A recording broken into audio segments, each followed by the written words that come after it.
Muy buenos días, madrugada de domingo 2 de mayo de 2021. Empezamos entonces este mes del mar, mes que se conmemora el combate naval de Iquique, perdón. Em, un, un heroico Arturo Prano, ¿cierto? Que entregó su, su vida por el bien de la patria, una heroica batalla. Y también estamos a una semana de el Día de la Madre. Se conmemora esas dos cosas. Ayer fue el día de San José Obrero. Ayer, primero de sábado. Em, y el próximo sábado sería, el próximo domingo, perdón, sería entonces el Día de la Madre. Yo creí que era este domingo. Vi muchos Twitter por ahí ya festinando el día. Parece que eran extranjeros, no me fijé bien. Pero bueno, aquí estamos en en este ya último programa para ir despidiendo la serie, esta serie de videos que me propuse en hacer para confirmar que la Iglesia Católica es la única y verdadera iglesia fundada por Jesucristo, y a la vez la única manera de llegar a Dios, la única religión, es la Iglesia Católica. Entonces me propuse hacer esta serie de videos. Abordamos muchos temas bien extensos. Empezamos, ¿no es cierto?, por lo que sería la oración, el Padre Nuestro. Luego por mm, pasamos por las doctrinas católicas, ¿no es cierto? Fuimos probando a través de la Biblia que cada enseñanza católica, cada rito católico tiene su base en la Biblia. Muy por el contrario a lo que enseñan los hermanos protestantes, que entre sus refutaciones a la iglesia exhortan que la iglesia católica carece de fundamento bíblico. Bueno, en los capítulos pasados eso quedó demostrado que no. Fuimos demostrando que no. Hicimos un programa también de refutaciones a las calumnias de la Biblia. En mi visor ese fue el programa que tuvo más vistas, fueron 51 personas tengo. Em, las otras visualizaciones bordean los 20, los 17. Parece que entre más largo el programa, menos ganas dan de verlo. Hice programas extensos también porque eran temas muy extensos, muy extensos. Y, y no me daba la gana de hacerlo en dos partes o en tres partes. Y bueno, mm, mm, digamos que esa fue em, la obra, por decirlo así, el trabajo que me di en defender la Iglesia Católica, defender al Señor Jesucristo y a la Iglesia Católica. En, Al parecer entre 13 videos, ¿no es cierto? 12 videos que hice en esta serie, los cuales disfruté mucho haciendo, aprendí mucho, investigué harto. em, Espero que así como yo disfrute haciendo estos videos, ustedes los disfruten oyéndolos y aprendiendo. Y si pueden compartirlos también. Es muy necesario en estos tiempos que corren levantar a la Iglesia Católica. Es muy necesario. Es la única institución en este mundo que eh, defiende el bien, defiende los valores, ¿no es cierto? Es la única institución que em, mantiene em, una defensa em, ultranza, por decirlo así, que no quiero decir con esto que haya un fanatismo, no, sino que mantiene una defensa a ultranza de los valores cristianos, los valores morales cristianos, los valores sociales cristianos. Que ojo, que eso es lo que eh, esto último ha sido lo que ha dado una especie de confusión, ¿no es cierto?, de que la iglesia se estaría yendo a la izquierda, muchos dicen, muchos temen. La iglesia no tiene color político, no tiene color político, la iglesia no es ni de izquierda ni de derecha. La iglesia condena el socialismo, ¿no es cierto?, en su doctrina social, condena, no condena el capitalismo, pero sí condena la forma liberal del capitalismo, que esta forma de acumulación egoísta de ganancias, ¿no es cierto?, de ver a las personas como meros números, como mera estadística, ¿no es cierto? Las personas no son números. Fuimos todos creados a imagen y semejanza de Dios. Por ende tenemos una, una dignidad intrínseca, ¿no es cierto? Venimos con una dignidad intrínseca a nosotros que nos es dada por Dios. Así que no somos ni números, ni cifras, ni estadísticas. Em, También la iglesia condena el nazismo, condena el fascismo también. Pío XII, si mal no me equivoco, le hacía exorcismo a distancia a Hitler. Le hacía exorcismo a distancia a Hitler. Em, También la iglesia condenó el fascismo, también el fascismo de Mussolini, también lo condenó. Em, ¿Cuál sería, cuál sería el ideal, el ideal de la iglesia? Bueno, para eso tendrían que leer la doctrina social de la iglesia, el compendio de la doctrina social de la iglesia, un, un libro maravilloso, un libro maravilloso, muy eh, mm, muy técnico, muy técnico, súper técnico en las soluciones que sugiere, que son, sería esta forma de un libre mercado, ¿no es cierto? Un capitalismo al servicio del bien común. Em, Así que bueno, le hago a todos la invitación que si se quieren formar, tener unas buenas ideas, ¿no es cierto? Buenas fórmulas de cómo se debería aplicar la política, la economía, ¿no es cierto? Em, mm, un montón de ramas que tienen que ver con el hombre, ¿no es cierto? Incluso la ecología, incluso el ecologismo. También la iglesia tiene una opinión acerca. Les sugiero estudiar la doctrina social de la iglesia, el compendio de la doctrina social de la iglesia. Así que, bueno, hoy día vamos a ir con el último tema,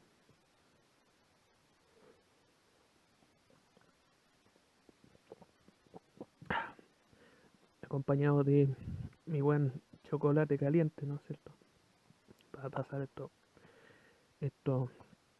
esta mañana fresca, estos fríos mañaneros del clima en que estamos entrando.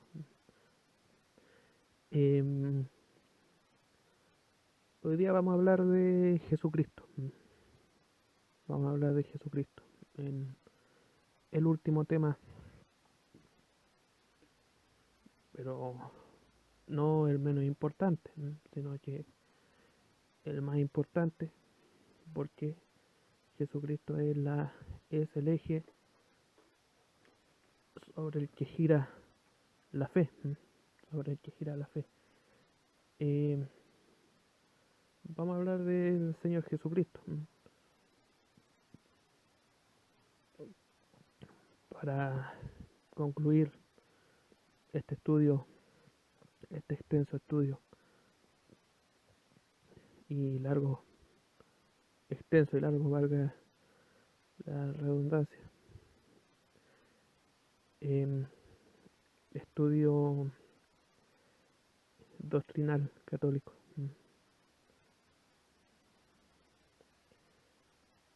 Jesucristo, Jesucristo, Jesucristo, una figura admirada en el mundo entero, en el mundo entero, reconocido en el mundo entero. Ya cada vez son menos los expertos y las personas en general que niegan su existencia histórica. Cada vez son menos.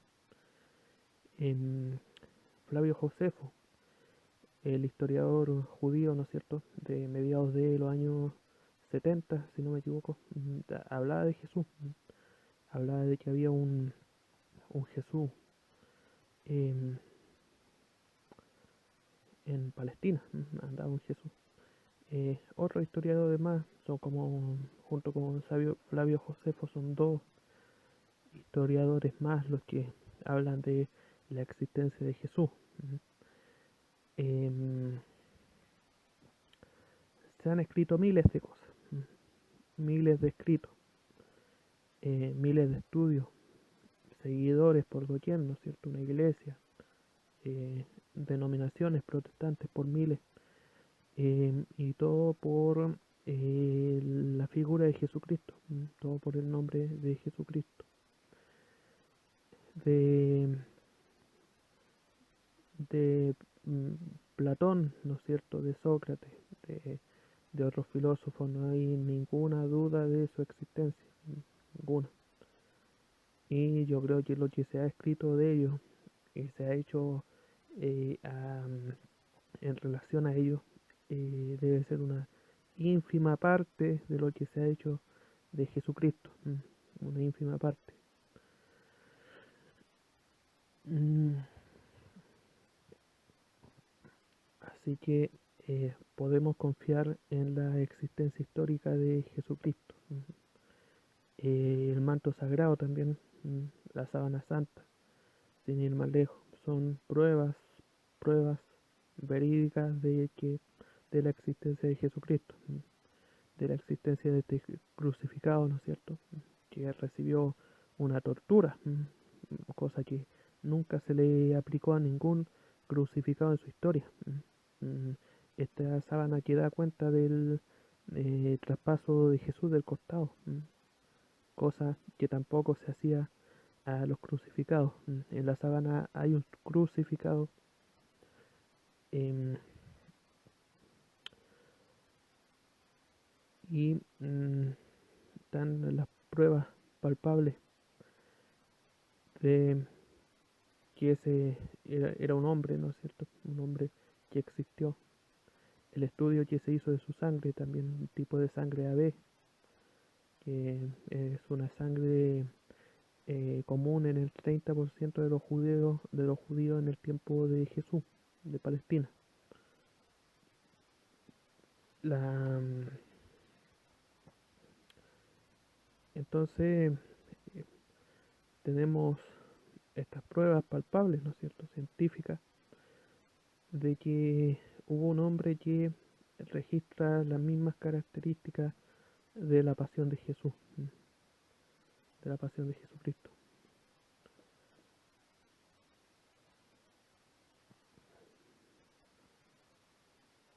Mm, Así que bueno, revisemos un poco la,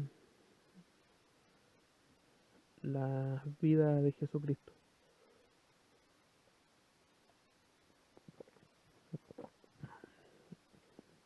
Se inicia, ¿no es cierto?, con la anunciación a María, el ángel Gabriel, cuando se le aparece a María en los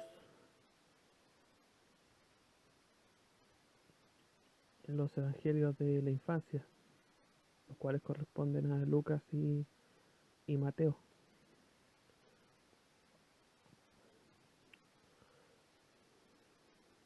Mm,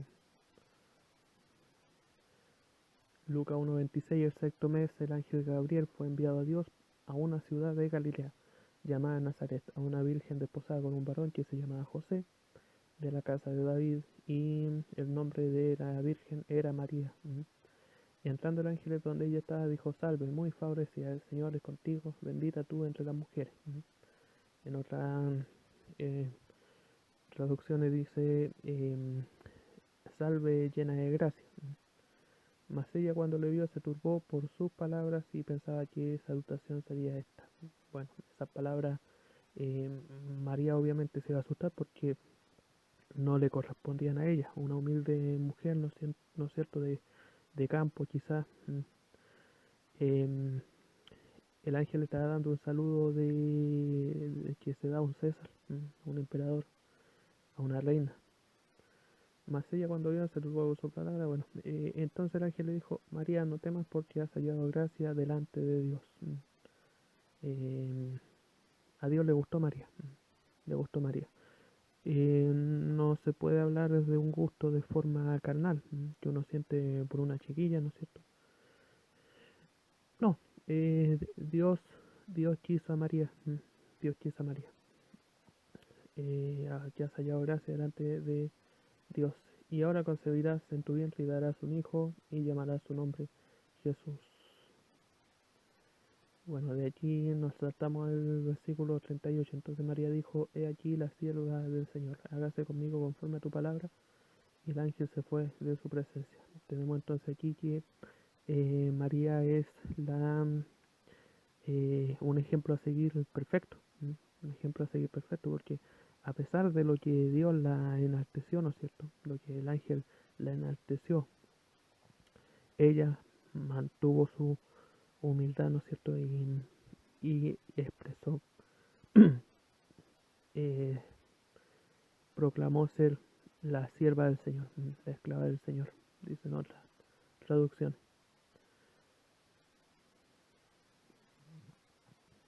Bueno, entonces vamos al Lucas 2.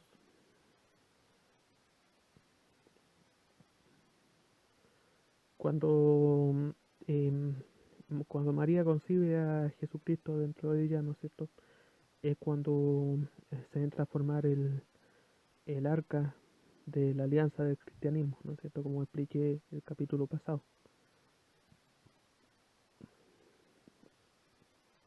Por todas las reliquias, ¿no es cierto?, que guardaba el arca de la alianza, que cada una de esas reliquias vienen a ser em,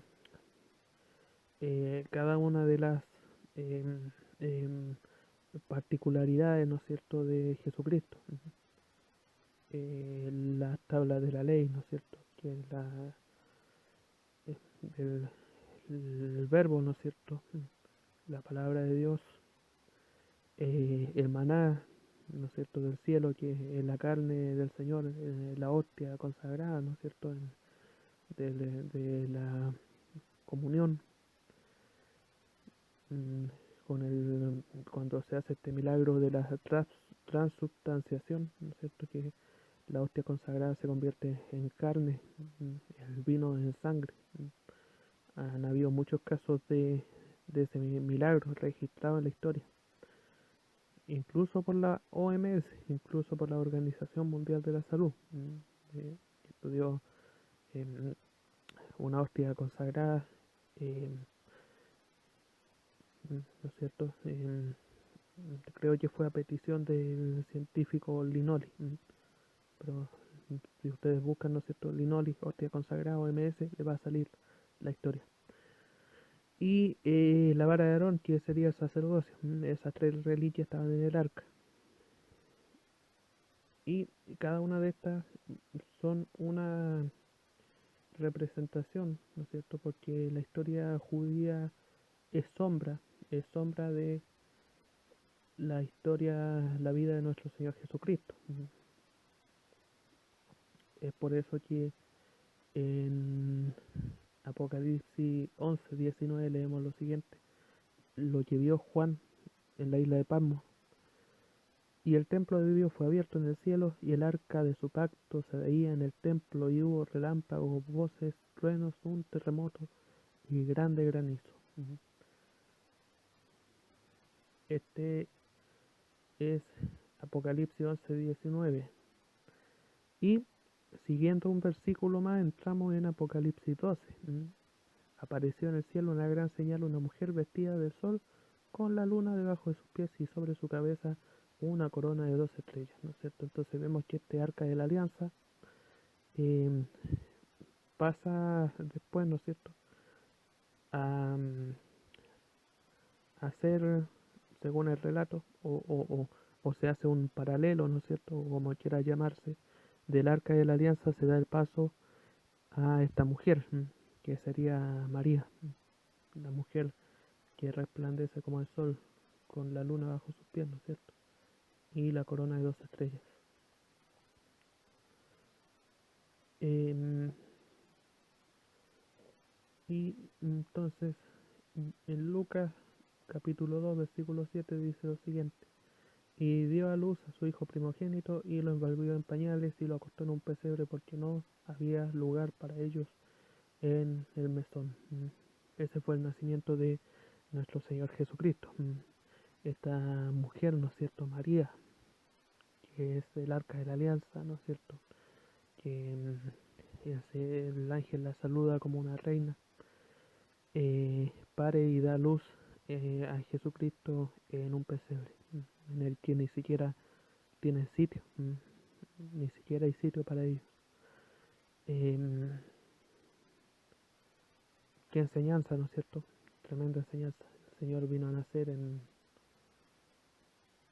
un pesebre en el que ni siquiera había un sitio para él. Eh, bueno, después de esto aparecerían los Reyes Magos, ¿no es cierto? Mateo capítulo 2.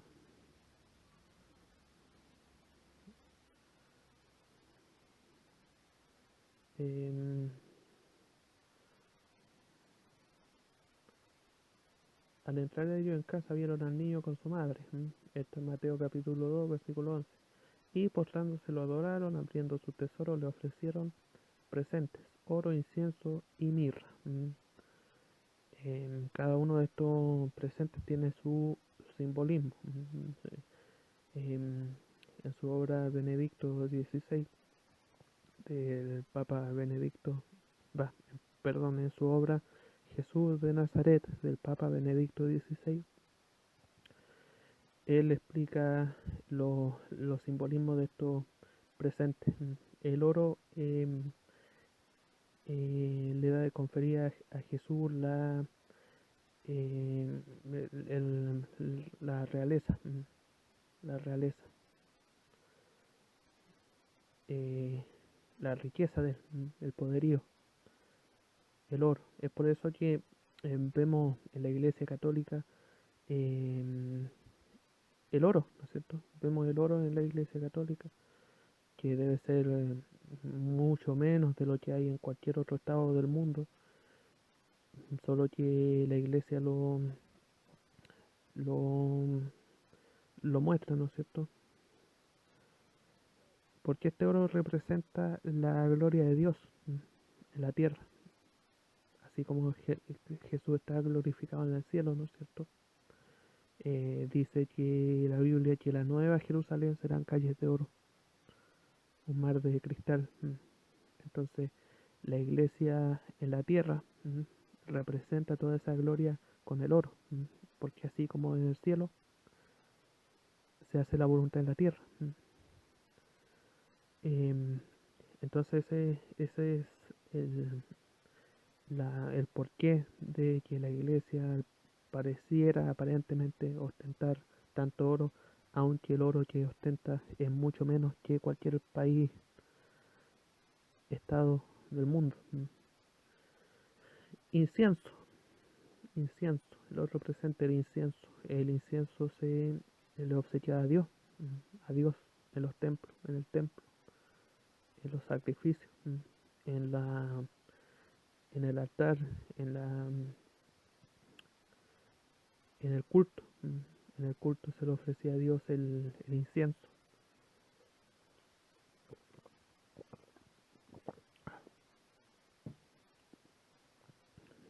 Entonces,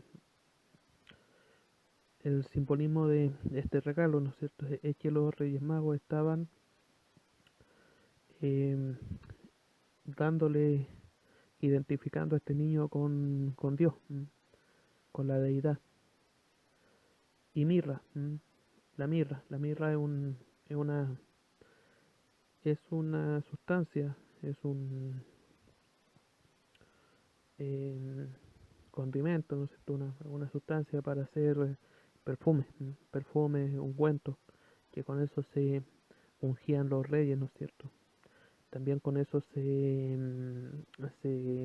ungían los cadáveres, también antes de enterrarlos. Entonces a Jesucristo le están dando esa, esos tres simbolismos: eh, realeza, deidad y ungimiento. Ungimiento. Jesús el ungido, Cristo, Jesucristo, Cristo, ungido, ¿no es cierto? Mm, ¿Quién tomó esos presentes? ¿Quién se habrá, a quién habrá administrado esos presentes, ¿no es cierto?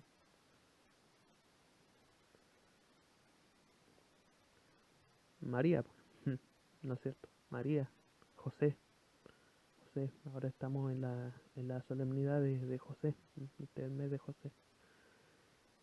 Entonces, vemos que Dios comparte su gloria. Dios comparte su gloria. Por eso es que la comparte con María. María no tiene gloria propia. No tiene gloria propia María. Toda la gloria que tiene María es la que le ha compartido su Hijo Jesucristo. Em, no nos sorprenda entonces, ojo con lo que voy a decir, no nos sorprenda que en, al estudiar la sangre aparecida de las hostias consagradas se encuentren glóbulos de mujer. No nos sorprenda eso, porque Jesucristo fue carnalmente formado con la sangre de María.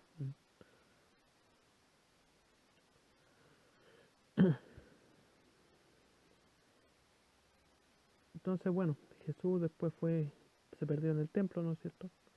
3 días. Allí María lo encuentra entonces estaba estudiando Jesús, ¿no es cierto? Sentado estudiando, oyendo a los doctores de la ley judía, cuando hacían estos debates que hacían los rabinos, ¿no es cierto?, en ese entonces, sobre la ley.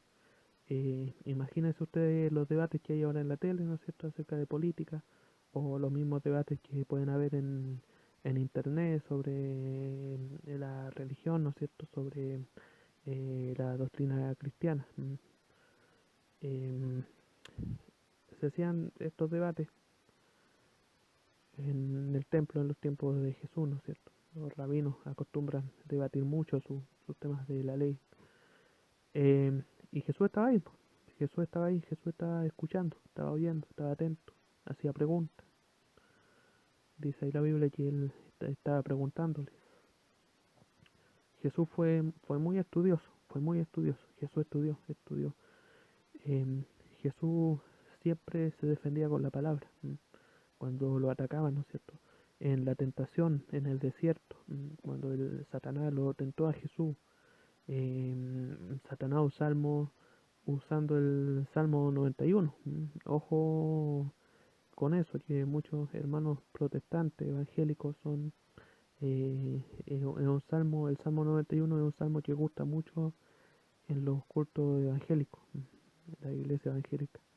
No estoy demonizando el salmo, por supuesto que no. El salmo promete mucha protección, mucha para el que tiene fe en Dios.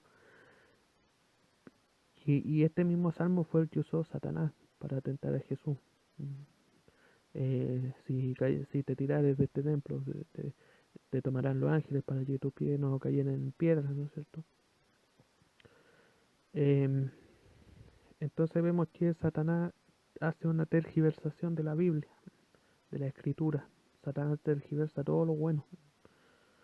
Es un plagio, ¿no es cierto? Una sátira de las buenas cosas, de la buena enseñanza.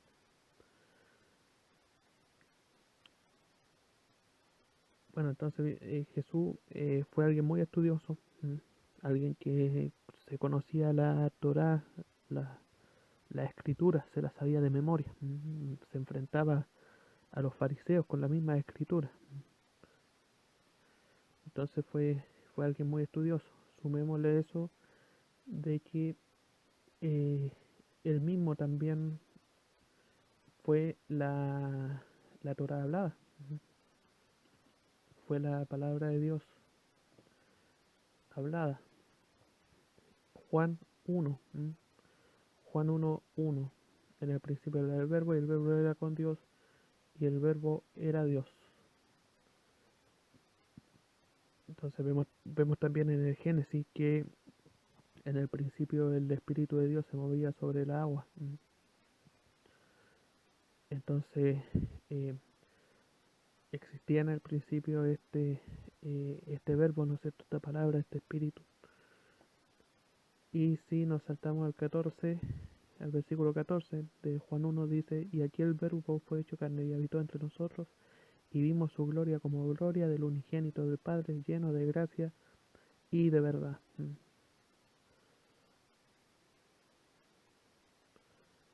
Entonces vemos que Jesús eh, fue este verbo, ¿no es cierto? Esta palabra hecha carne. Y fíjense bien que él estaba lleno de gracia, al igual que María. Eso lo explicamos en el capítulo anterior, que simbolizaba que María estaba llena de gracia. Entonces Jesús tenía la autoridad, ¿no es cierto? La autoridad de ser la Torá hablada, de ser la palabra de Dios hecha carne. Y este misterio los apóstoles no lo vinieron a dilucidar sino hasta muy tarde, posiblemente hasta cuando Jesús ya había subido al cielo. El Evangelio de Juan es el último evangelio en escribirse, el último de los cuatro. Son cuatro nomás los evangelios, no existen evangelios apócrifos ni esas cosas. Esas cosas son eh, eh, eh, evangelios pirateados, por decirlo así.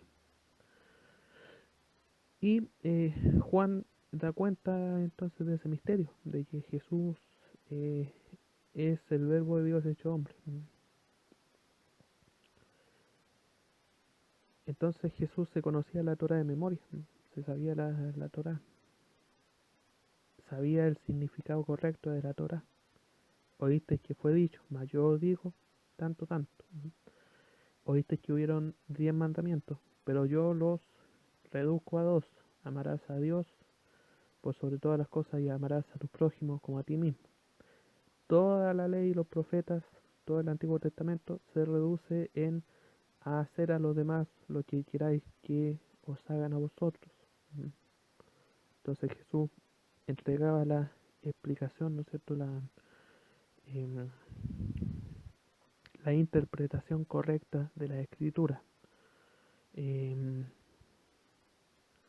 Interpretaciones que los rabinos, ¿no es cierto?, judíos habían tergiversado o habían llevado al error. Eh, en Juan capítulo 2 leemos lo siguiente. Al tercer día se hicieron una boda en Caná de Galilea y estaba allí la madre de Jesús y fueron también invitados a las bodas Jesús y sus discípulos. Y faltando el vino, la madre de Jesús le dijo, no tienen vino. Jesús le dijo, ¿qué tienes conmigo, mujer? Aún no ha venido la hora.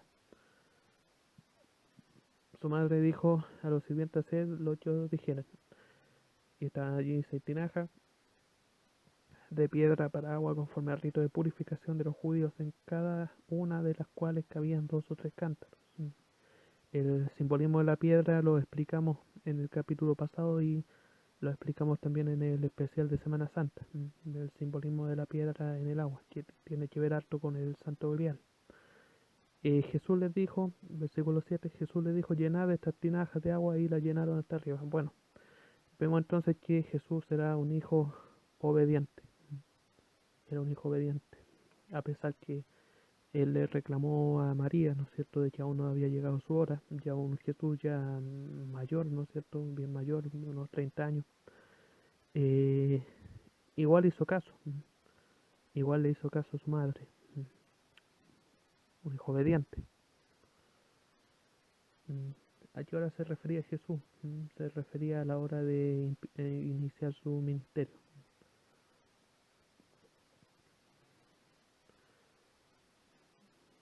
Entonces vemos que mm, eh, Jesús tenía dos, hasta ahora vemos que Jesús tenía dos cualidades positivas que debería tenerla cualquier persona, cualquier hijo bien criado, ¿no es cierto? Buen hijo, eh, un hijo bien, ¿no es cierto? Ser obediente con su madre, ser obediente con su padre y ser estudioso. En, en Lucas capítulo 4 versículo 16 vino a Nazaret donde se había criado y el sábado entró en la sinagoga conforme a su costumbre y se levantó a leer. Se le dio el libro del profeta Isaías y habiendo abierto el libro halló el lugar donde está escrito: el Espíritu del Señor está sobre mí, por cuanto me ha ungido para dar buenas nuevas a los pobres. Me ha enviado a sanar a los quebrantados de corazón, a pregonar libertad a los cautivos y vista a los ciegos, a poner en libertad a los oprimidos y a predicar el año agradable del Señor. Enrollando el libro, lo dio al ministro y se sentó. Los ojos de todos en la sinagoga estaban fijos en él. Entonces comenzó a decirles: hoy se ha cumplido esta escritura delante de vosotros. Todos daban buen testimonio de él y estaban maravillados de las palabras de gracia que salían de su boca y decían: ¿no es este el hijo de José? Él les dijo: sin duda me diréis este refrán: médico, cúrate a ti mismo, de tantas cosas que hemos oído que se han hecho en Capernaum, haz también aquí en tu tierra. Y añadió: de cierto os digo que ningún profeta es bien recibido en su propia tierra. Ese es un dicho muy popular ahora. Jesucristo popularizó eh, hoy en día. La sociedad usa muchos dichos del Señor Jesucristo. Y en verdad os digo que muchas viudas había en Israel en los tiempos de Elías, cuando el cielo fue cerrado por 3 años y 6 meses y hubo una gran hambre en toda la tierra.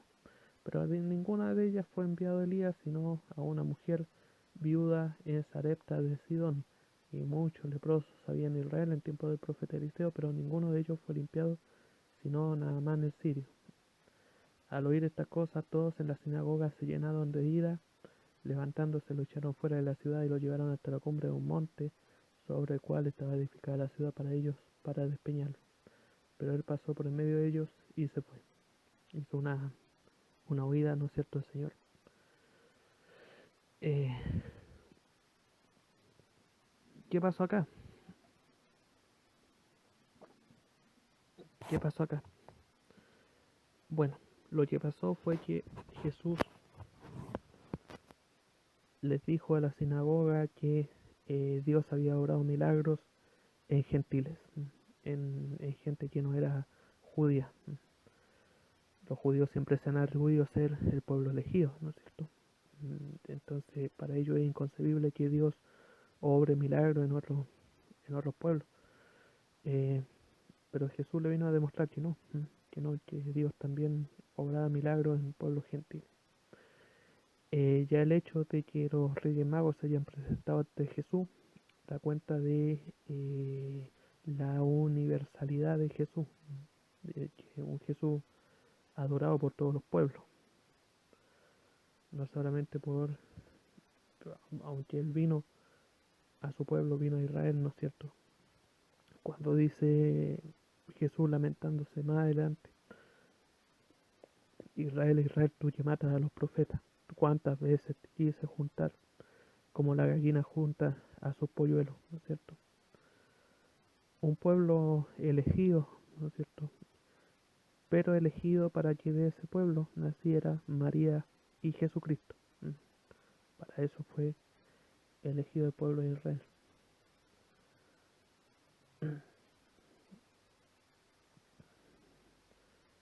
Vemos, vamos a ir viendo entonces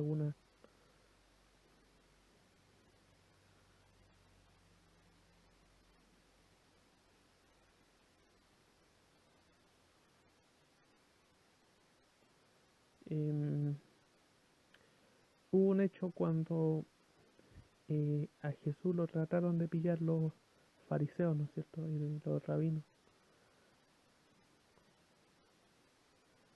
Em, Cuando se le preguntó acerca del tributo, si había que darle un tributo a Dios al César.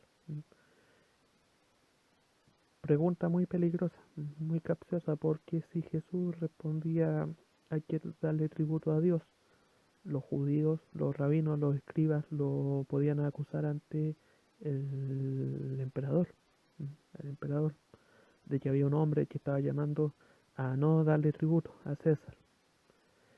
Y si Jesús, por el contrario, respondía hay que darle tributo a César, los rabinos lo podían acusar con el pueblo judío y levantar al pueblo judío contra él porque estaba llamando a, a adorar al César o a darle el tributo al César. A los judíos no les gustaba mucho darle tributo al César. Por lo mismo eran mal vistos los recaudadores de impuestos dentro del pueblo de Israel, del cual Jesucristo tomó a uno, a Mateo, quien escribiría el Evangelio posteriormente. ¿Qué hizo Jesús? Astutamente. Jesús astutamente le dijo, ya, ¿qué veis en esta moneda? Vemos al César. Bueno, den al César lo que es del César y a Dios lo que es de Dios. Con eso Jesús libró. Esa es una muestra de la astucia del Señor, la astucia, la pillería, la viveza, ¿cierto? Eh, Jesús nos exhorta a tener esa pillería, a tener esa astucia. Nos exhorta a eso cuando nos dice, sean eh, astutos como la serpiente, sean astutos como la serpiente, pero gentiles como la paloma. Entonces Jesús nos manda a tener un equilibrio, ser astutos, ser pillos, ¿no es cierto? Ser vivaces, que el mal no nos pille, pero a la vez ser personas gentiles, ser personas de bien. Eh, la, eh, la serpiente y la paloma hoy en día podemos verla en el aula del Vaticano, el aula, mm, ¿cuál es el nombre de quien recibe esta aula? Es la sala de audiencias, que aparentemente tendría una forma de serpiente. Si se ve directamente hacia el Papa. Muchos se asustan con esto, ¿no es cierto? Lo asocian como algo satánico, sobre todo quienes atacan al Vaticano. Em, Esa es solamente una sala de aulas, una sala de audiencia. Y cuando el Papa da su audiencia, ¿no es cierto? Vemos entonces la representada eh, en catecismo en forma de imagen, ¿no es cierto? A la serpiente y a la paloma. La serpiente, ¿no es cierto? Esta forma que tendría este aula y la paloma que sería el Papa. Entonces ahí vemos que la iglesia se representa a sí misma como astuta, astuta, la astucia de Jesucristo y la gentileza, ¿no es cierto? La gentileza de Jesucristo. Hoy en día el mundo se va para un puro lado, se va para la pillería solamente, se va solamente para la serpiente, se va a adorar a la serpiente. Hay otras personas que se van solamente por el lado de lo gentil, ¿no es cierto? De la paloma. Las personas generalmente son, lamentablemente, son pasadas a llevar, siempre. Entonces hay que mantener los equilibrios.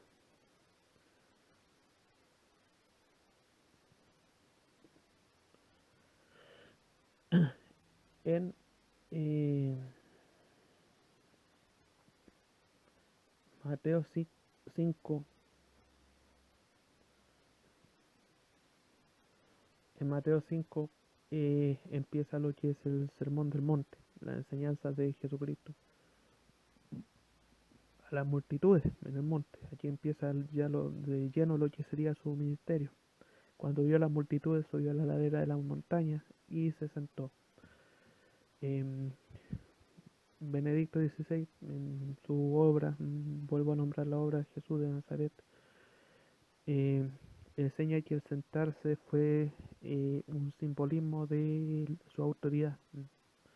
Al sentarse Jesús a enseñar, él demostraba su autoridad como maestro. Aquí es donde empieza la bienaventuranza, ¿no es cierto? La enseñanza del Señor. Jesús, como vimos recién, admitía gentiles, admitía personas no judías. Benedicto XVI enseña que cada una de las mujeres que se nombran en la genealogía de Jesús son mujeres que eran gentiles, que no eran judías. Por ende, Jesús tendría en su sangre sangre judía y sangre gentil. Por eso es que vemos que el Papa Francisco dice que Jesús tenía sangre pagana. Y sí es cierto, la mitad de la sangre de Jesús era pagana, o un cuarto o menos. Eh, entonces vemos en la parábola del buen samaritano, por ejemplo, que había un hombre que sufre un asalto y pasa un sacerdote por el lado, ¿no es cierto? Pasa un ministro de la ley judía y no lo atienden. Pero ¿quién lo atendió? Un samaritano, un gentil, alguien que no era judío. Jesús pregunta, ¿quién era el prójimo de este hombre herido? El samaritano. Enseña así a los judíos que los pueblos fuera eh, de la ley judía también eran prójimos, también eran eh, hermanos, ¿no es cierto? Prójimos. En Juan 4:9 Jesús trata con una samaritana, le pide agua al pozo, ¿no es cierto? La mujer le dice, tú no puedes hablar con samaritana, tú eres judío, más Jesús habla con ella y le hace una exhortación, ¿no es cierto? Hay otro, hay otro caso, otro ejemplo de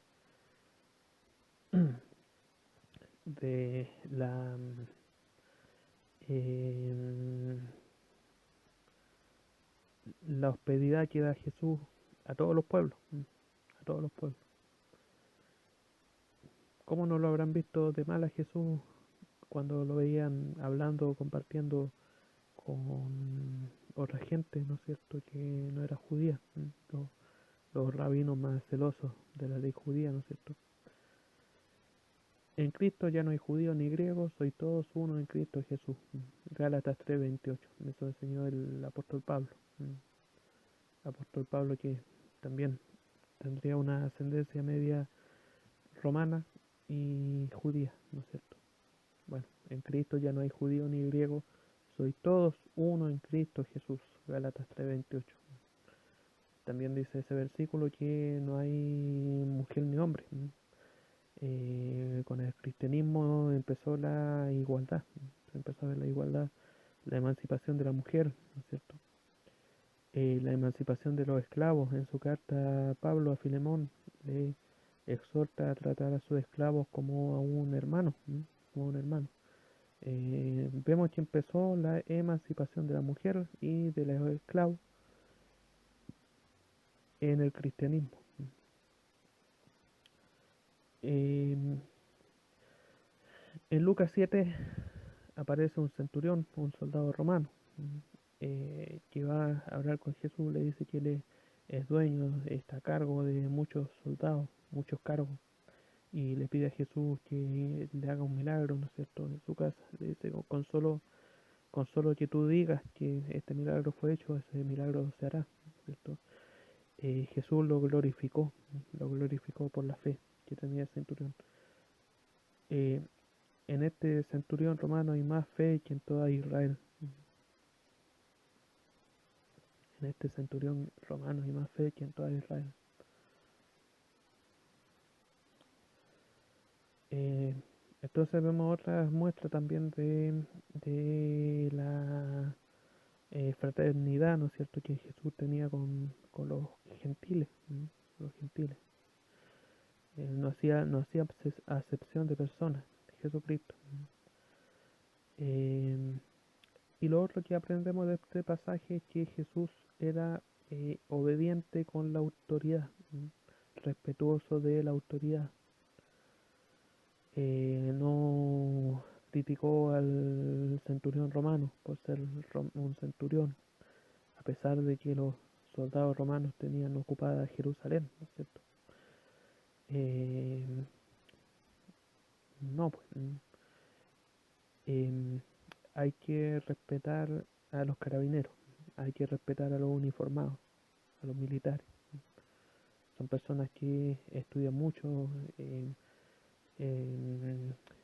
se les enseña muchas cosas sobre tecnología, sobre eh, eh, cosas técnicas, ¿no es cierto?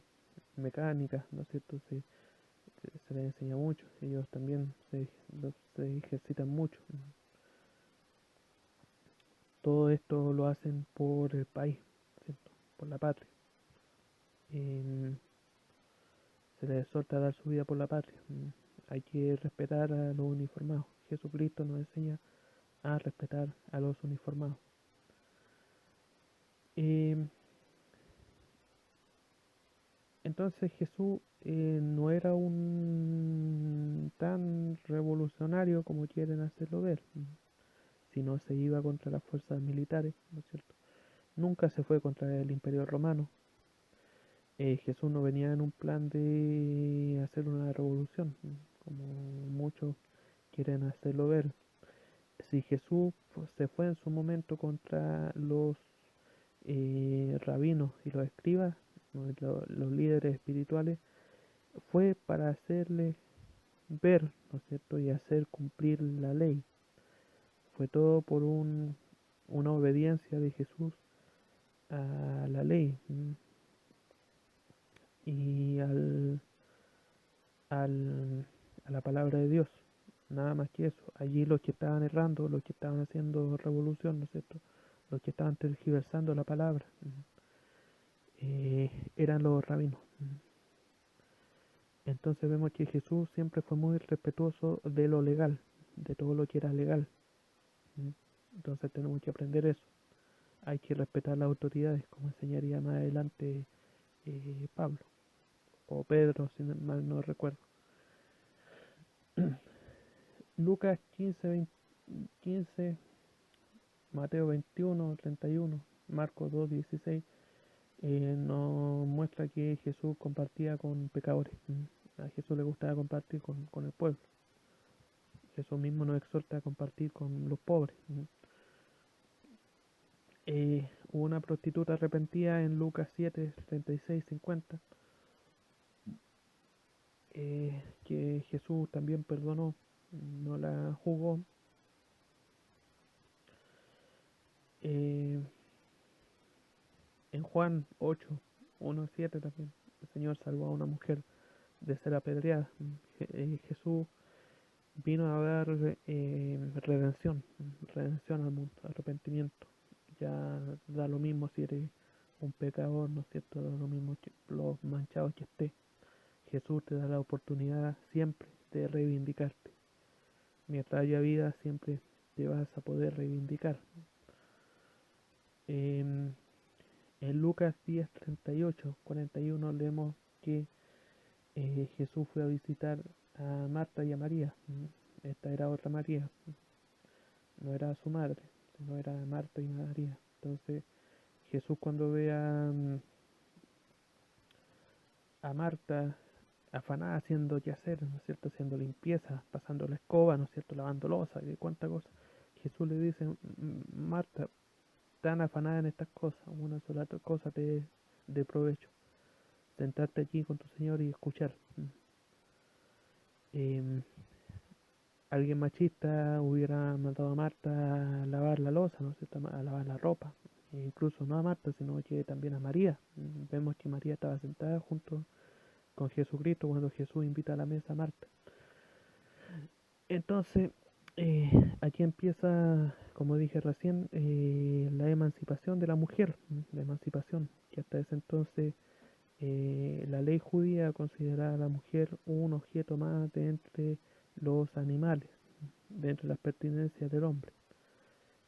Pablo nos dice que ya no hay mujer ni hombre, ¿no es cierto?, en Gálatas 3:28. No hay judío ni griego, libre ni esclavo, mujer ni hombre, todos somos uno en el Señor. La igualdad entonces fue eh, una... La igualdad la pregonó el cristianismo, el evangelio. De ahí nació la igualdad. No nació de instituciones ilustradas, ¿no es cierto? De tipo ilustrado, iluminado, ¿no es cierto? Eh, no, no. Todo lo que es la emancipación humana, ¿no es cierto?, de la mujer y del esclavo partió con el cristianismo.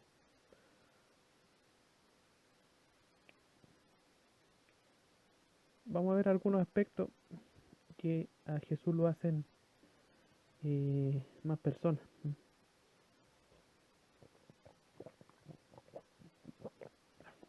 Jesús era bueno para los discípulos. Jesús era bueno para los discípulos. Cuando a Pedro, ¿no es cierto?, a Simón lo nombra Pedro, por piedra, sobre esta piedra fundaré mi iglesia. Y además que Simón era alguien duro de entendimiento. Y Jesús lo llama piedra, piedra, algo duro. Y después le haría la gloria de decirle que sobre esa piedra fundaría su iglesia, sobre la piedra que es Pedro. Para que entiendan los hermanos protestantes que estén escuchando, Jesús es la, la piedra angular. La piedra angular es la piedra que va bajo tierra. Bajo tierra. Esas son las piedras angulares sobre las que se edifica el edificio. Luego sigue Pedro, ¿no es cierto? La roca base. Y sobre ahí empieza todo este edificio que es la iglesia. Serían las columnas, ¿no es cierto? Los demás apóstoles, las piedras, ¿no es cierto? Cada uno de nosotros es una piedrita, ¿no es cierto? Uno a lo más puede llegar a ser un gramo de arena, ¿no es cierto? Entre medio metido ahí en esa mezcla que sujeta cada una de las piedras, posiblemente.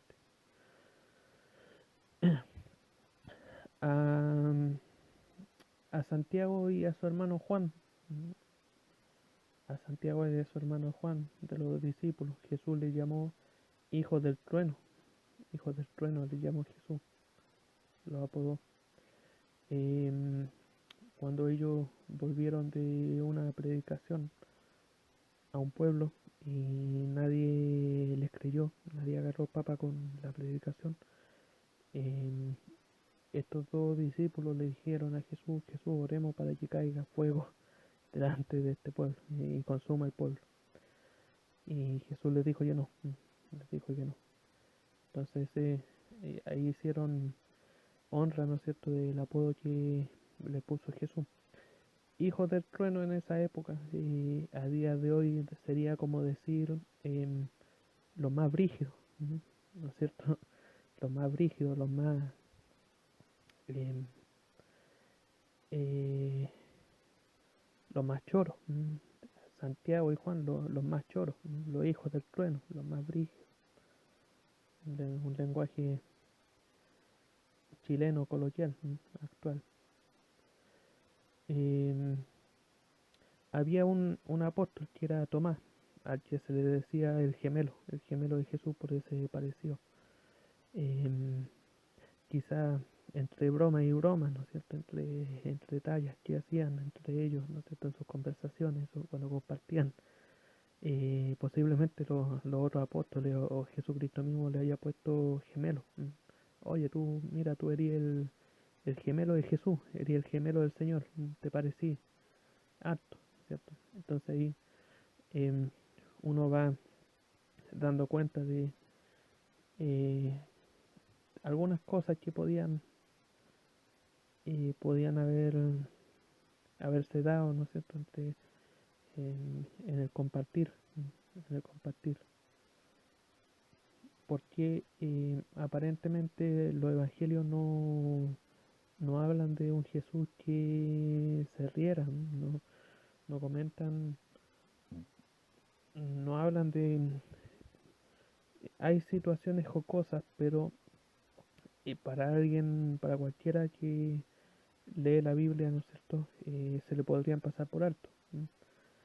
¿Qué, qué sentido del humor cuando Jesús dice no verás la paja en el ojo ajeno si tenés una viga en el propio? Tremenda cuestión que sería una viga en el ojo. Jesús usaba así mucha enseñanza que él la exageraba, ¿no es cierto? Muchos simbolismos que él exageraba, llevándolos ya para tonos ya de, de humor, si se podría decir. Eh, cuando, cuando le dice a los, a los, a los escribas, ¿no es cierto?, a quienes lo perseguían, le dicen, mucha buena obra he mostrado en nombre de mi Padre, ¿por cuál de ellas me apedreáis? Vemos entonces que Jesús tenía un humor algo irónico, algo irónico, también tenía su sentido del humor. En Lucas 7, 33, 34, Jesús se defiende de una acusación diciendo, cuando Juan el Bautista andaba con ustedes le decían que él no bebía ni comía, más cuando yo estoy entre ustedes me acusan de que soy un glotón y un bebedor. Era bueno para la mesa, era bueno para la mesa el Señor. Le gustaba la mesa, le gustaba el compartir, ¿no es cierto? Y un bebedor, ¿no es cierto? Tuvo que haber sido bueno para el vino, el Señor Jesús, porque a él le gustaba el vino, a nuestro Señor. Eh,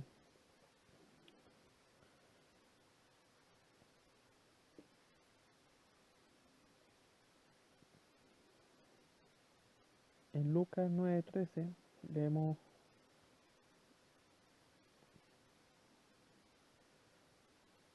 un hecho que después lo encontramos en Juan 6:5. Encontramos un paralelo entre ambas situaciones. En Lucas 9:13, después que aparecen estas multitudes, ¿no es cierto?, siguiendo a Jesucristo y a sus discípulos, estas multitudes empezaron a tener hambre, como 5.000 hombres, y habían 2 panes y 2 peces. Lucas 9:13 dice que el Señor les contestó así a sus discípulos. Él les dijo, dale de comer vosotros. Y ellos dijeron, no tenemos más que 5 panes y 2 pescados, a no ser que vayamos nosotros a comprar alimento para toda esta multitud.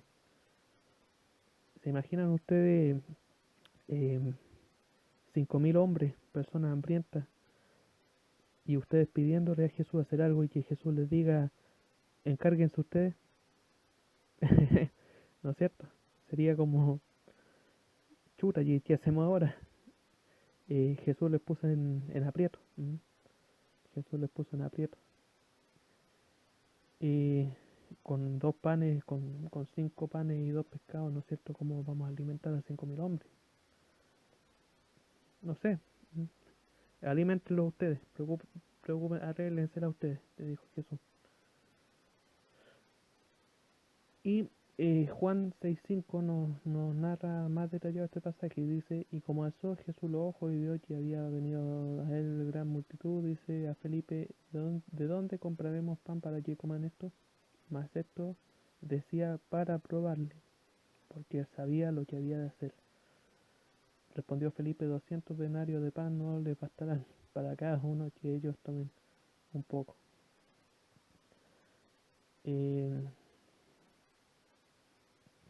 Bueno, vemos entonces después que Jesús mandó a recostar a la gente, ¿no es cierto? Hizo el milagro de los panes y los peces, de multiplicar los panes y los peces. Pero le hizo esa broma, ¿no es cierto?, a sus discípulos. Le hizo esa broma para ver lo que hacían, para ponerlos en aprieto. Y en Mateo 15, 26, leemos que Jesús era medio picarón, medio burlesco. Le gustaba hacer bromitas así. Por ejemplo, cuando dice, eh, Jesús se encuentra con una mujer, ¿no es cierto? Y esta mujer era cananea. Entonces ella vino y se postró delante de él diciendo, Señor, socórreme. Respondiendo él dijo, no está bien tomar el pan de los hijos y echarlo a los perrillos. Y ella dijo, sí, Señor, pero aún el pan, aún los perrillos comen de las migajas que caen de la mesa de su amo. Entonces respondiendo Jesús dijo, oh mujer, grande tu fe, hágase contigo como quieres. Y su hija fue sanada desde aquella hora. Entonces vemos que Jesús le dice perrito, perrillo, le dice perrito a la mujer cananea. Em, Muchas de las cosas que uno dice, ¿no es cierto? Cuando quiere hacer una broma, ¿no es cierto? Una burla, pero que no sea ofensiva, uno hace el diminutivo. En este caso Jesús no dijo, no conviene tomar el pan y echarlo a los perros. No, Jesús le dijo, no conviene tomar el pan y echarlo a los perrillos. Es como si ahora dijéramos, no señora, no puedo ayudarla porque no conviene echar el pan de los amos a los perritos. Y la mujer notó el diminutivo, notó que no iba en bronca, ¿no es cierto? Este comentario. Porque la misma mujer dijo, sí señor, pero aún a los perrillos comen de las migajas que caen de la mesa de su amo. Entonces, no hubo aquí una ofensa. Jesús no la ofendió, Jesús le hizo un comentario, ¿no es cierto? Una cosita así, para hacerle una gracia. Se acercaban a Jesús los niños, se acercaban a Jesús los niños. Mateo 19, 13 al 15, Marcos 10, 13. A los niños le gustaba estar con Jesús. Jesús le dijo, dejen los niños venir a mí. Entonces Jesús para acercar a los niños tuvo que haber tenido un carácter, un carisma, un ángel. Eh, Dudo que los niños se acerquen a alguien grave, ¿no es cierto? A una persona grave, una persona amachada, enojona, ¿no es cierto? No, los niños se acercan al carisma, ¿no? Les gusta el carisma, les gusta el ángel, una persona con ángel. Bueno, a Jesús lo seguían los niños, ¿no? Se le acercaba a los niños. Y cuando los apóstoles empezaron a echar a estos niños, yo me imagino al apóstol Pedro, ¿no es cierto? Tuvo que haber sido el más, por la edad de él, tuvo que haber sido el más grave de todos. Eh, Jesús le dijo, deje los niños venir a mí, deje los niños venir a mí. Pero así también Jesús tenía carácter, así también tenía carácter cuando enfrentaba a los fariseos, ¿no es cierto?, los escribas, cuando se defendía de las acusaciones, cuando echó a los mercaderes del templo, cuando echó a los mercaderes del templo, armó el latigazo, ¿no es cierto?, los látigos. Eh, Al echar a estos mercaderes, ¿cierto?, cuando se enojó, Dios le entró un celo, Jesús, un celo divino por su casa, por ver la casa de su padre, que era casa de oración convertida en cueva de ladrones. Armó un látigo, ¿no es cierto? Y empezó a repartir miércoles para allá y para acá, ¿no es cierto? Empezó a repartir latigazos para todos lados. ¿Cuál sería la furia, perdón, cuál sería la fuerza de nuestro Señor que dice ahí que hombres trataron de tomarlo, de detenerlo y no pudieron? ¿Cuál sería la fuerza del Señor Jesucristo, ¿no es cierto? Que no pudieron detenerlo. Volteó mesas, echó a los tipos, ¿no es cierto?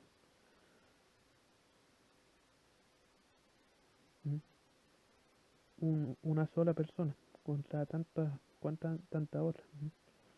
¿Cómo sería la fuerza que tendría nuestro Señor?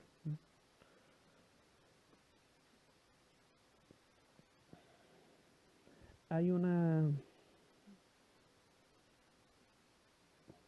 hay un acontecimiento de que Jesús subió de Jerusalén, de Jericó a Jerusalén, al parecer en una tarde. De Jericó a Jerusalén hay 36 kilómetros. Y Jesús lo subió en un día, en una tarde. Era bueno para caminar. Tenía buen estado físico. Cuando lo molieron, ¿no es cierto?, azote, cuando lo, lo, lo desarmaron a azote al Señor, así todo, moribundo y todo, él pudo cargar la cruz, así todo, pudo cargar el madero. Tuvo que recibir ayuda de alguien a mitad de camino, pero así todo lo molido que estaba el Señor, ¿no es cierto? Todo lo maltratado que estaba, de los latigazos, ciento y tantos latigazos, em, distribuidos en todo el cuerpo. Así todo el Señor pudo la cruz, pudo cargar el madero.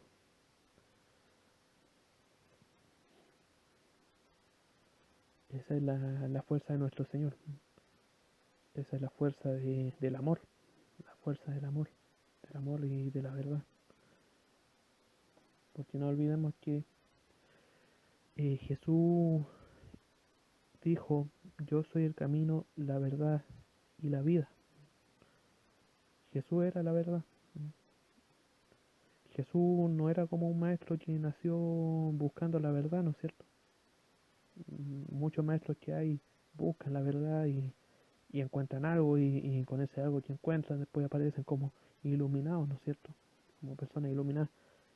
Jesús era la verdad. Jesús era la verdad. El camino, la verdad y la vida. Eh, Hay muchas teorías políticas, ¿no es cierto? La primera vía, segunda vía, tercera vía, cuarta vía, ¿no es cierto? En la política hay muchas vías, muchos caminos, pero el verdadero camino es Jesús, Jesucristo. Yo soy el camino, la verdad y la vida. Y ahora esa verdad cada uno de nosotros podemos encontrarla, porque nosotros los mortales sí somos buscadores, nosotros sí somos buscadores, buscamos la verdad. Nuestro Señor nació siendo la verdad. Encontramos esa verdad en la iglesia católica, para que sepáis cómo comportarte en la iglesia, columna y baluarte de la verdad, enseña San Pablo a su discípulo Timoteo.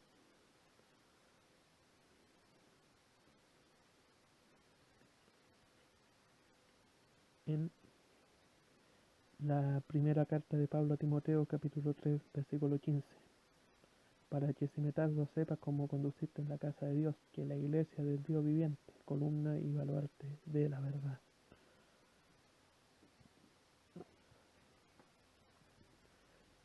En la iglesia entonces el cuerpo de Cristo. Cristo extendió su cuerpo a la iglesia, a la iglesia. Nos hacemos partícipes de este cuerpo, entramos a este cuerpo con la comunión, al consumir la hostia consagrada, la hostia que en el milagro eucarístico, en la transubstanciación, se convierte en el cuerpo de nuestro Señor Jesucristo. Ahí nos hacemos parte de su cuerpo y ahí entramos a la verdad que es la Iglesia Católica, la única institución en el mundo, ¿no es cierto?, transparente, que aunque ha tenido malos elementos, ¿no es cierto?, se ha sabido de malos elementos en la iglesia, muchos curas malos, pero han salido, a todos se les expulsa, se les echa. El mismo Papa Francisco ahora está haciendo una una tremenda labor para limpiar la iglesia. Una vez limpia el trabajo que habría que hacer sería el de reconstruir la credibilidad. Pero aún así, con todas las cosas que han pasado, la iglesia no se ha venido abajo, porque el Señor prometió que la iglesia estaría hasta el fin de los tiempos. Yo estaré con vosotros hasta el fin de los tiempos. Y las puertas del Hades no prevalecerán contra la iglesia. La promesa que le hizo el Señor a Pedro.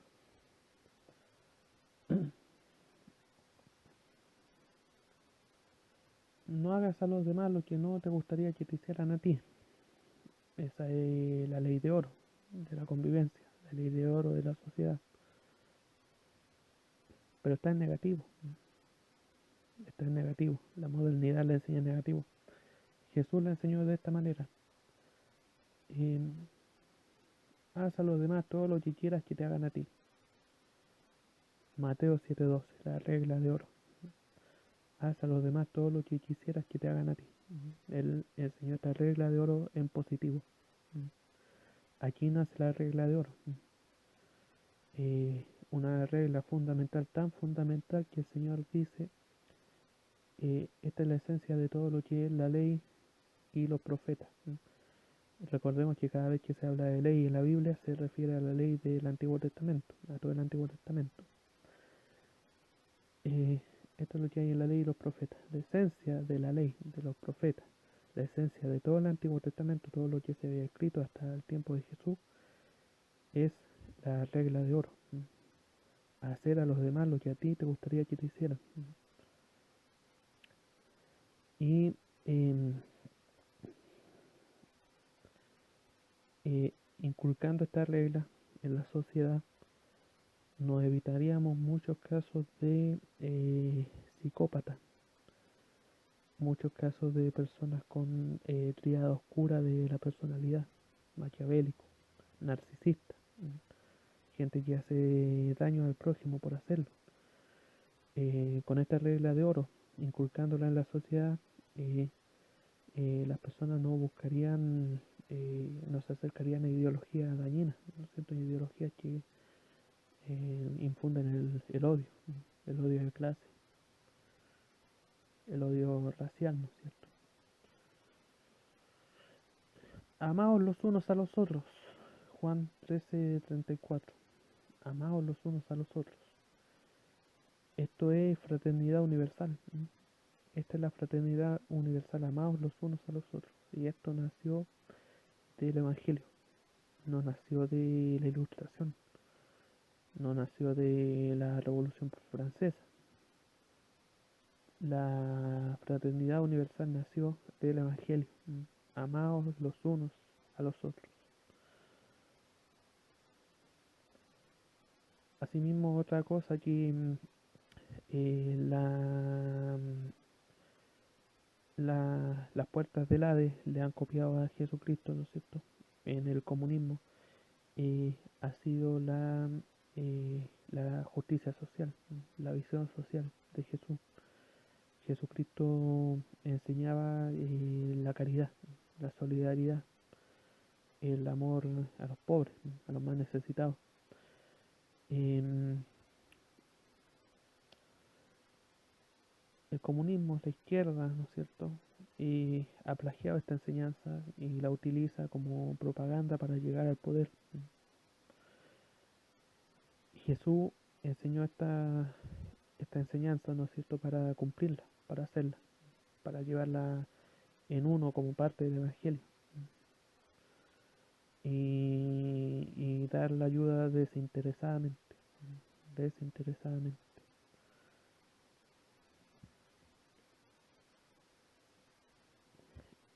Y bueno, Juan dice lo siguiente.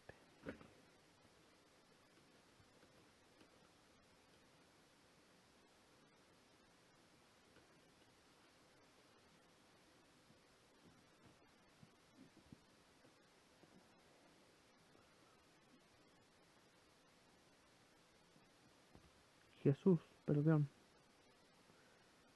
Jesús nos enseña a través del Evangelio de Juan lo siguiente: nadie tiene un amor mayor que este, el dar la vida por los amigos.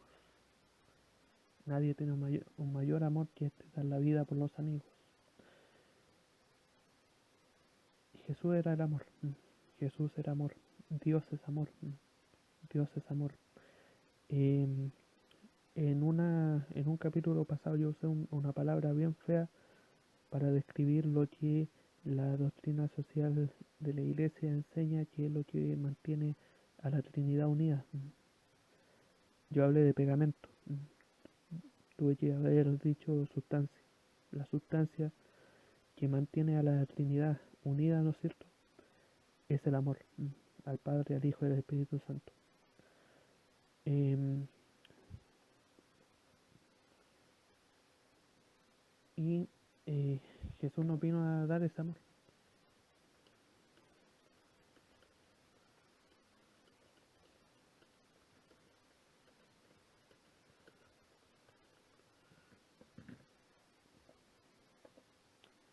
En 2 Corintios 13:14 dice lo siguiente: la gracia del Señor Jesucristo, el amor de Dios y la comunión del Espíritu Santo sean con todos vosotros.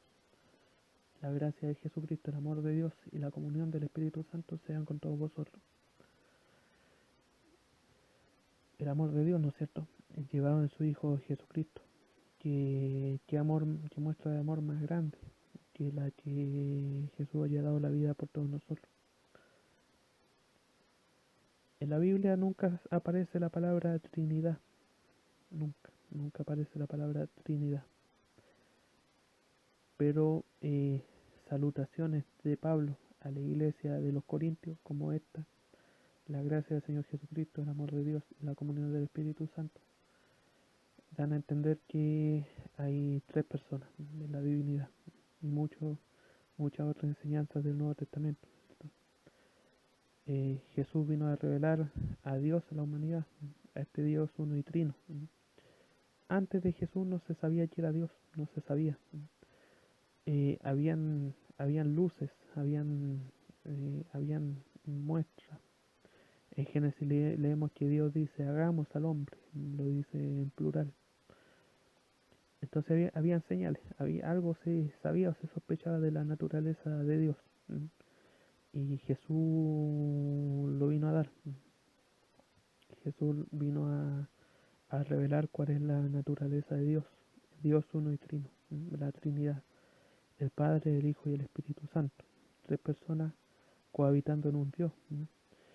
Eh, una manera de entender mejor esto, porque en la razón no nos cuadra mucho, sería el ver a Dios como una familia. Ver a Dios como una familia, el Padre, el Hijo y el Espíritu Santo. Más abajito de ellos, María como intercesora, como reina del cielo. Entonces ahí estaría una familia completa, una familia normal, como aquí en la sociedad, ¿no es cierto? La familia. La familia es el eje de la sociedad, sobre lo que gira toda sociedad es la familia. Así como toda la creación gira en la familia divina, ¿no es cierto?, en la Trinidad, el Padre, Hijo y Espíritu Santo.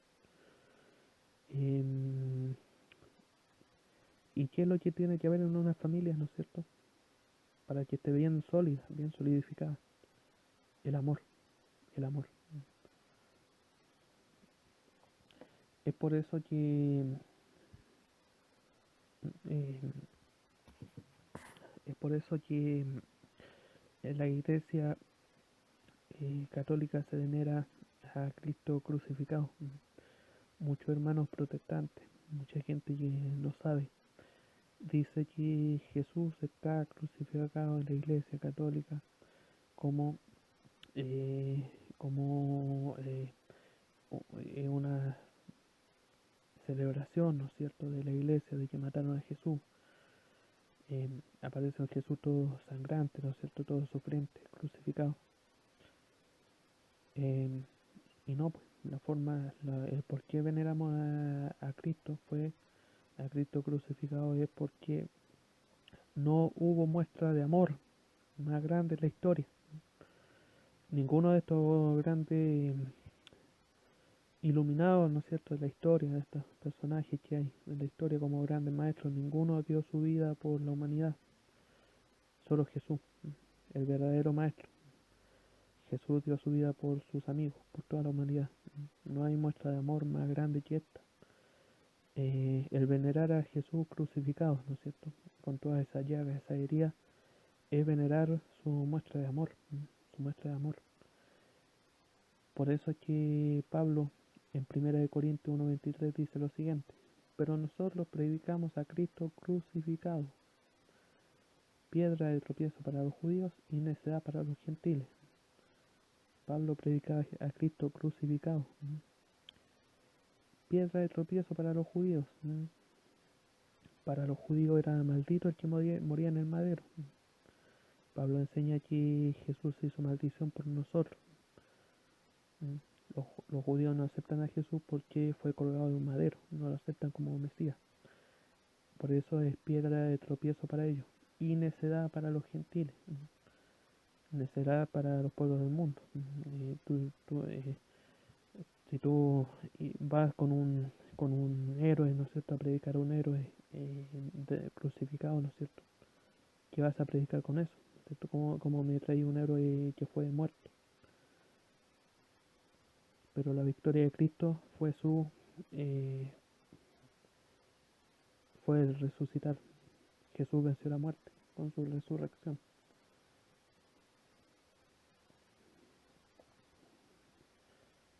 Primera de Corintios 2:2: me propuse más bien, entrando entre ustedes, no saber de cosa alguna excepto de Jesucristo y de este crucificado. San Pablo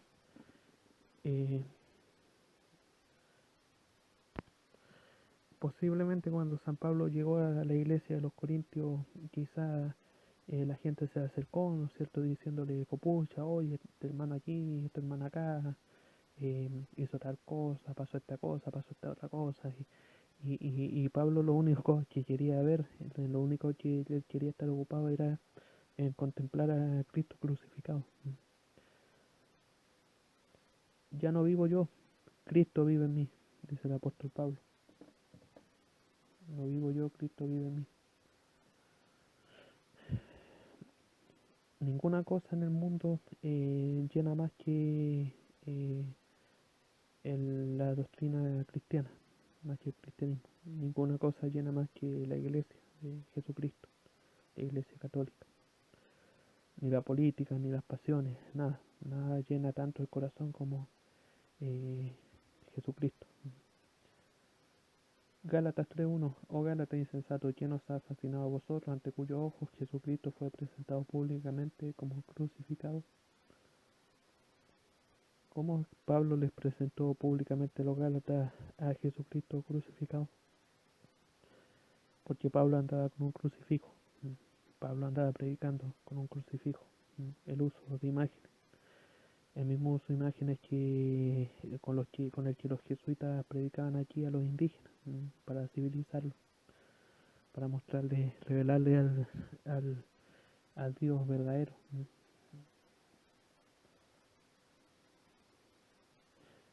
Y bueno, podríamos extendernos mucho más, no es la idea de esto. 1 hora y media, ya yo creo que con eso es suficiente, ¿no es cierto?, para haber hecho todo este cuadro, ¿no es cierto? Concluyendo, podríamos decir que en la historia ningún hombre, ¿no es cierto?, ningún hombre ha recibido tantas muestras de sacrificio y entrega como Jesucristo, como Jesucristo. Ningún hombre ha recibido más muestras de amor en la historia que Jesucristo y su iglesia. La historia gira en torno a Jesucristo. La historia se divide en un antes y un después de él. Gira en torno a Jesucristo. El hombre que ha recibido, el hombre que más ha inspirado a los otros hombres aquí en el mundo es Jesucristo. Jesús, alegría del hombre, ¿no es cierto? La composición de Bach. ¿Cuántas obras se han compuesto por Jesucristo? cuántas obras se han compuesto por Jesucristo,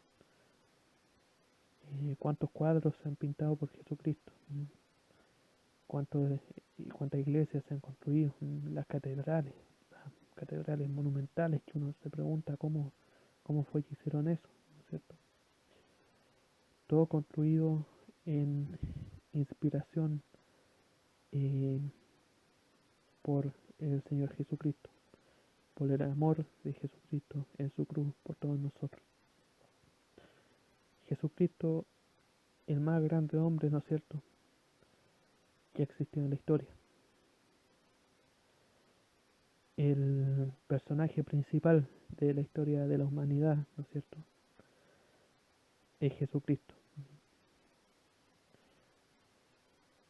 Y para encontrarnos a Jesucristo hoy en día, caminemos en la Iglesia Católica. En la Iglesia Católica Apostólica con sede en Roma. En la Iglesia Católica es donde está Jesucristo, donde está la verdad. Es donde encontramos a Jesucristo físicamente en la Eucaristía, en la comunión. Así que cierro esta serie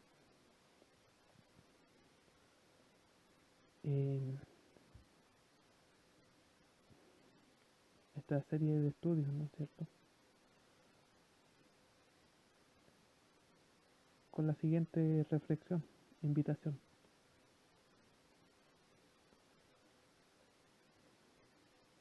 Busquemos al Señor Jesucristo mientras pueda ser hallado en la Iglesia Católica.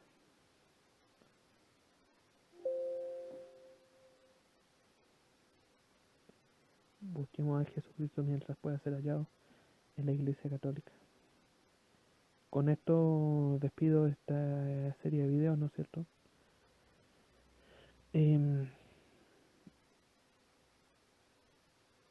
Me quedé sin material, ¿no es cierto? Me quedé sin material para compartirles. Si llegara a volver a futuro con otra serie, ¿no es cierto?, ya sería habiendo leído un montón de cosas que me quedan por leer,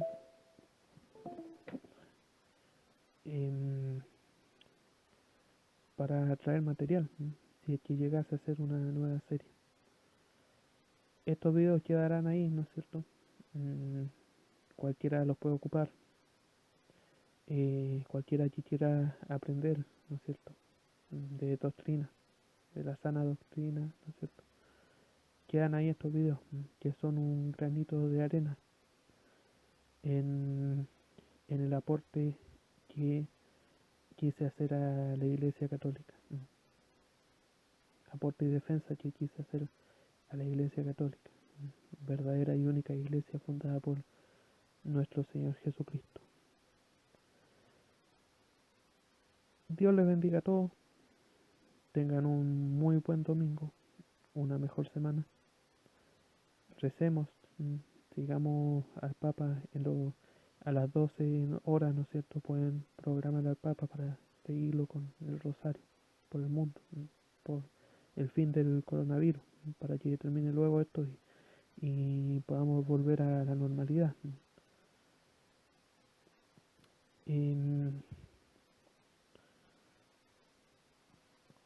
Guardemos discreción, guardemos la calma. Hay muchas historias, muchas cosas dando vueltas, muchas noticias dando vueltas, muchas parafernalias, mucha mucho sensacionalismo, noticias sensacionalistas, muchos gallos que reparten noticias falsas, esperando donaciones, ¿no es cierto? Guardemos la calma, guardemos la calma. Si se viene un nuevo orden mundial, es algo que se va a venir, es algo inevitable. Mientras exista la Iglesia Católica en el mundo, la única institución que defiende el bien, no hay que temer, no hay nada que temer. La Iglesia Católica va a estar ahí para defender al mundo, a la humanidad del mal. Acerquémonos a la Iglesia Católica y hagámosla que sea más grande y más poderosa aún. Acerquémonos al camino, la verdad y la vida que nos ofrece el Señor Jesucristo.